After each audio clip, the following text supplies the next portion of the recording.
Assalamualaikum warahmatullahi wabarakatuh. Perkenalkan, nama saya Husna dari program studi Hukum Tata Negara. Baiklah, di sini saya akan membuat sebuah video terkait hukum perdata. Nah, ini merupakan tugas dari dosen pengampu mata kuliah Hukum Perdata yang diampu oleh Ibu Sri Ika Mulia MH. Nah, yang pertama, pada bab 1 itu menjelaskan terkait pengertian tentang hukum perdata itu sendiri. Nah, apa itu hukum perdata? Jadi, hukum perdata adalah hukum yang mengatur hak dan kepentingan antar individu dalam masyarakat.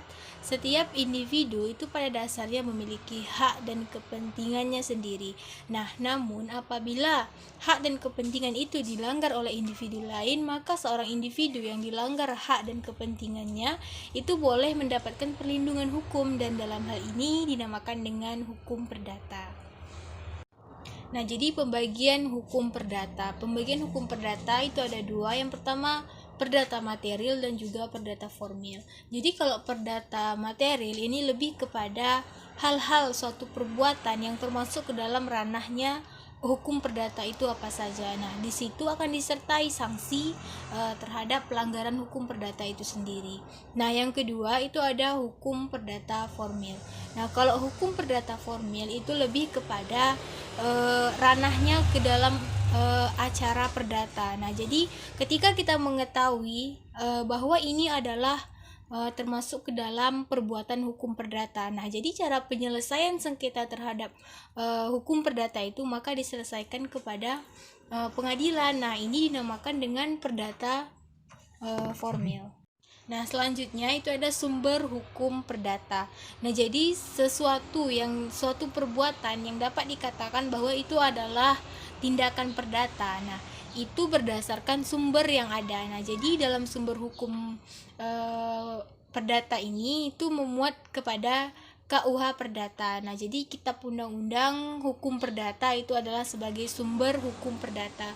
Dan juga ada yang namanya traktat, kemudian jurisprudensi dan lain sebagainya. Nah, pada bab kedua itu dijelaskan terkait hukum orang. Nah, jadi di dalam hukum perdata itu juga ada orang yang menjalankan terkait hukum itu sendiri. Nah, dan hal itu dinamakan dengan subjek hukum. Subjek hukum ini ialah orang yang disebut pribadi kodrat tidak termasuk badan hukum yang disebut dengan pribadi hukum. Namun dalam perkembangan selanjutnya, badan hukum tidak dimasukkan menjadi subjek hukum yang diatur dalam kitab undang-undang hukum. Nah, orang sebagai subjek hukum mulai sejak lahir sampai ia meninggal dunia. Sedangkan badan hukum ini adalah gejala dan hidup bermasyarakat sebagai badan ciptaan manusia berdasarkan hukum. Dan ini mempunyai hak dan kewajiban seperti manusia pribadi.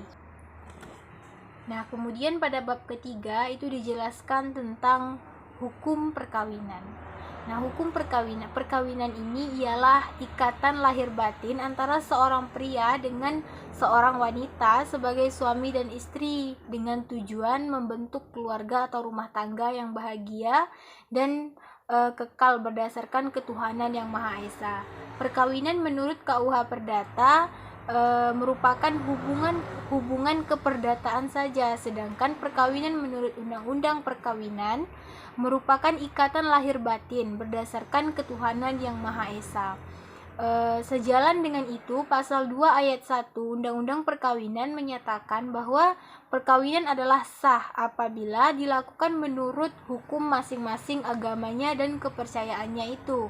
Oleh karena itu, perkawinan dapat dianggap sah apabila telah memenuhi aturan dan hukum perkawinan dari masing-masing agama dan kepercayaannya. Nah, pada bab selanjutnya itu dijelaskan tentang hukum keluarga. Nah, dalam arti luas, keluarga itu berarti sanak saudara atau anggota kerabat dekat.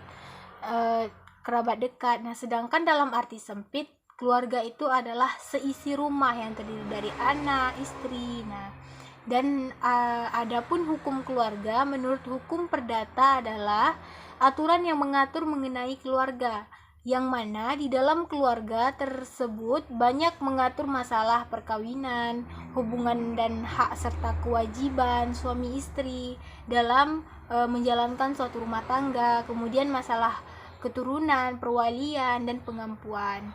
Kemudian Adapun sumber dalam hukum keluarga tersebut itu ada dua macam, yaitu sumber hukum tertulis dan juga sumber hukum tidak tertulis. Sedangkan ruang lingkup dalam hukum keluarga itu meliputi perkawinan, perceraian, harta benda dalam perkawinan, kemudian kekuasaan orang tua, pengampuan dan juga perwalian. Nah, pada bab selanjutnya itu dijelaskan terkait hukum benda. Nah, hukum benda ini adalah peraturan-peraturan hukum yang mengatur tentang benda atau barang-barang dan hak kebendaan. Nah, pengertian sempit bahwa benda ialah setiap barang yang dapat dilihat saja, artinya dia memiliki wujud. Nah, sedangkan pengertian luas bahwa disebut dengan pasal 509 KUH Perdata, yaitu benda ialah tiap barang-barang dan hak yang dapat dikuasai dengan hak milik. Nah, dalam pasal 503 KUH Perdata, benda digolongkan menjadi beberapa, yaitu benda yang berwujud, artinya jelas bentuk dan dapat dilihat bentuk tubuhnya. Dan benda yang kedua yaitu benda yang tak berwujud, yang mana bentuk dari benda tersebut tidak dapat dilihat atau tidak tampak atau berupa hak-hak gitu. Nah, yang seperti hak piutang, hak cipta, hak pengarang dan lain sebagainya. Nah, pada bab selanjutnya itu dijelaskan tentang hukum perikatan. Nah, hukum perikatan ini adalah hubungan hukum antara dua belah pihak, di mana pihak yang satu itu berhak menuntut pihak yang lain, sedangkan pihak yang lain harus memenuhi tuntutan dari pihak pertama. Pihak yang menuntut disebut dengan kreditur, sedangkan pihak yang harus memenuhi tuntutan disebut dengan debitur. Nah, menurut KUH Perdata, hukum perikatan itu bersumber dari 3 sumber, yaitu yang pertama, perikatan yang timbul dari persetujuan atau perjanjian. Perikatan yang kedua yaitu perikatan yang timbul dari undang-undang, dan perikatan terjadi bukan perjanjian, tetapi terjadi karena perbuatan melanggar hukum dan perwakilan sukarela.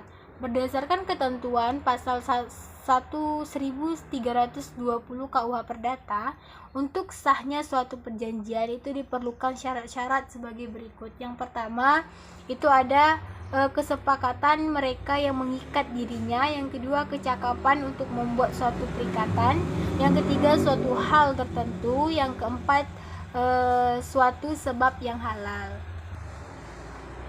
Nah, pengertian selanjutnya pada bab selanjutnya itu tentang terkait wan prestasi.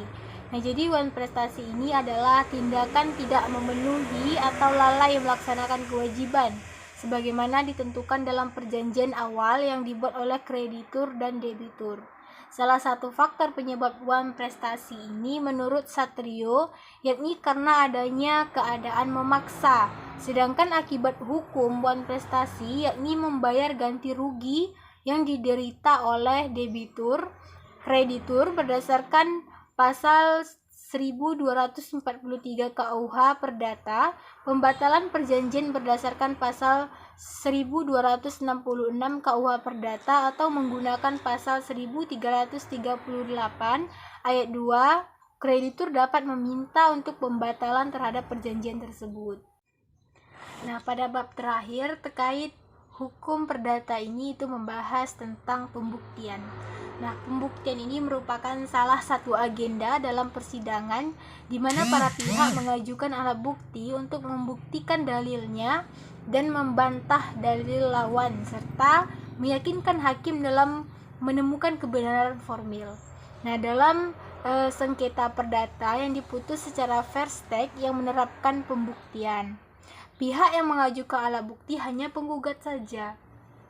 Nah, pada umumnya alat bukti yang digunakan oleh penggugat dalam perkara first take hanya alat bukti surat dan juga alat bukti saksi. Nah, mungkin sekian yang dapat saya sampaikan terkait pembahasan tentang hukum perdata berdasarkan bab-bab yang ada. Nah, lebih dan kurang saya mohon maaf dan saya akhiri wabillahi taufik wal hidayah. Assalamualaikum warahmatullahi wabarakatuh.